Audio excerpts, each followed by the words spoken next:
Welcome to the NEBA conference, and I hope you're enjoying this new digital style of conference this year.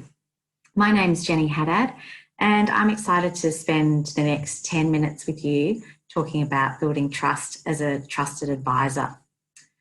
For those of you who came to my breakout session last year, I spoke about engaging clients in a post-Royal Commission world and talked about 9 qualities of a trusted advisor. And if you weren't there and you'd like that presentation, please don't hesitate to reach out and I'll send that through to you. In the next 10 minutes, I'd like to drill down on a couple of those points, which I think are particularly important at the moment to help build and maintain trust. Trust is a huge topic. If you were to do a Google search on trust, you get 6 billion results. I couldn't work out how to write the number, so I wrote 6 billion. And if you were to do a Google search on trusted advisor, you'd get 21 million. Having been a consultant for many years, it's a topic I really enjoy learning about and also providing training in. And I think it's a particularly important topic for insurance brokers now and going forward in the future. When we trust people, they have our back. We want to work with them, we want to do business with them, we recommend them. And the opposite is true. When we don't trust someone, we don't want to work with them, we avoid them, we don't recommend them. In the words of Zig Ziglar, if people like you, they'll listen to you. But if they trust you, they'll do business with you. And that's what we want. Some work done by a fellow called Simon Sinek talks about how the Navy SEALs, the elite Navy SEALs, pick their team members. And if you think about a scale with competence on one side and trust on the other side, they will choose someone that they highly trust, who might have medium competence, over someone with high competence that they only have a medium trust for.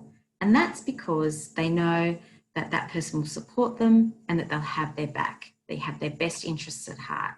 Trust is important. So when you think of an advisor, when you think of a trusted advisor, someone you trust, what are the qualities that you think about? What is it that you value in them? I'd love us to have this conversation. I wish we were in the same room chatting about it. But in the absence of that, I would love it if you were happy to share some of your stories with me and to also share with me what are the things that build trust and what are some of the things that rob trust. And if you send that to me, I'm happy to compile that into something and send it back out to anyone who shares it. So please feel free to send that to me. Now, it goes without saying that the foundational element of trust is doing what we say we're going to do. And for the professional services provider, insurance broker, that means having our clients' best interests at heart and delivering on what we've promised. So in this session, I just want to focus on the ABC of building trust. And I'm sure there's a lot more that we could talk about, but in 10 minutes, I just want to leave you with a couple of thoughts, some stories. I'm going to leave you with some questions that you can think about how you can build trust with your clients. So I'm going to talk about adding value to our clients, being focused on our clients and their needs, and care and consideration for our clients and their businesses. So let's get into it. A, adding value to clients. Thinking about the trusted advisors that you appreciate, what is it that they do that you find add value to you? Is there anything that they've unexpectedly done for you this year that you've been really grateful for? It could be providing some timely information about a topic that's particularly relevant to you. It could be challenging you about a situation personally or within your business. It could be offering suggestions about how to do things differently or about something you hadn't thought about before.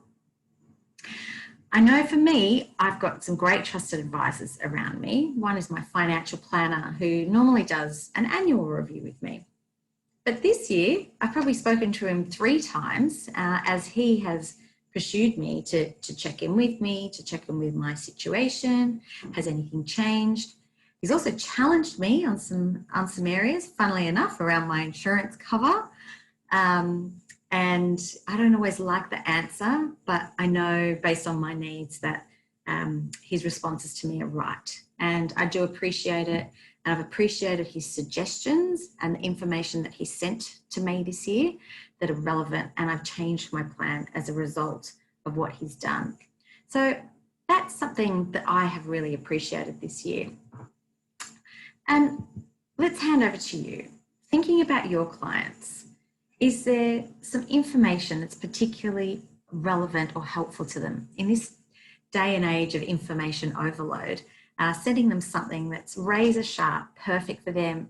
It could be an article, it could be a podcast, it could be a video, it could be a book summary, something that's really relevant to them and their business and what they're thinking about at the moment. Is there someone that needs to be tactfully challenged to think differently about their business in some way? Just like my financial planner challenged me about my insurances, which I'm grateful for. Is there someone that you could challenge? Or are there some suggestions that you could perhaps offer to your clients based on your understanding of their needs that perhaps they wouldn't have thought about if it wasn't for you, and that you're doing the thinking for them? That's the A of adding value to your clients. So now let's go into the B, be focused on your client and their needs. The trusted advisor puts their clients' interests in front of their own.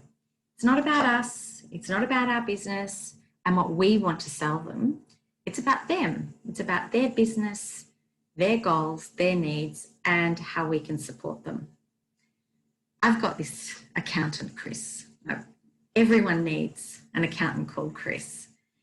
He's gone out of his way this year to reach out to me and check in with my needs and circumstances. He very much adds value to me and really puts my interests at heart. I don't feel like he's trying to sell me anything, but he's always trying to be helpful. And I am inundating him with questions. I've been inundating him with questions this year, and he just happily and with such a great attitude just responds to me.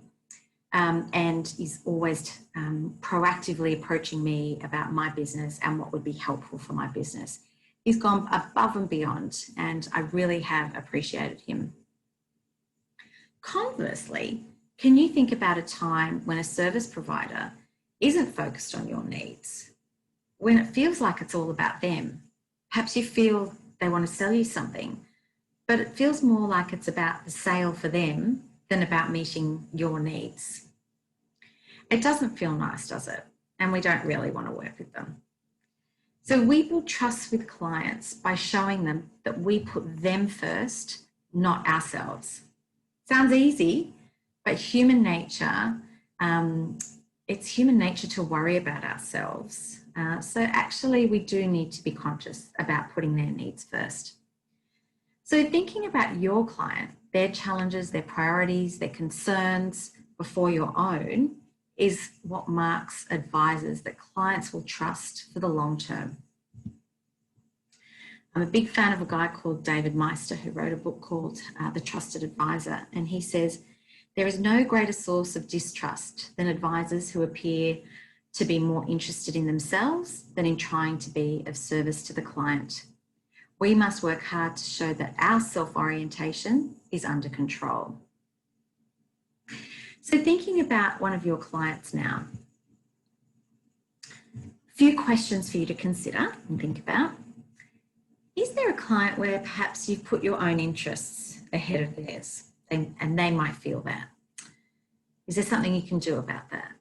Is there a client you need to perhaps collaborate with more in order to understand their needs better and provide better solutions?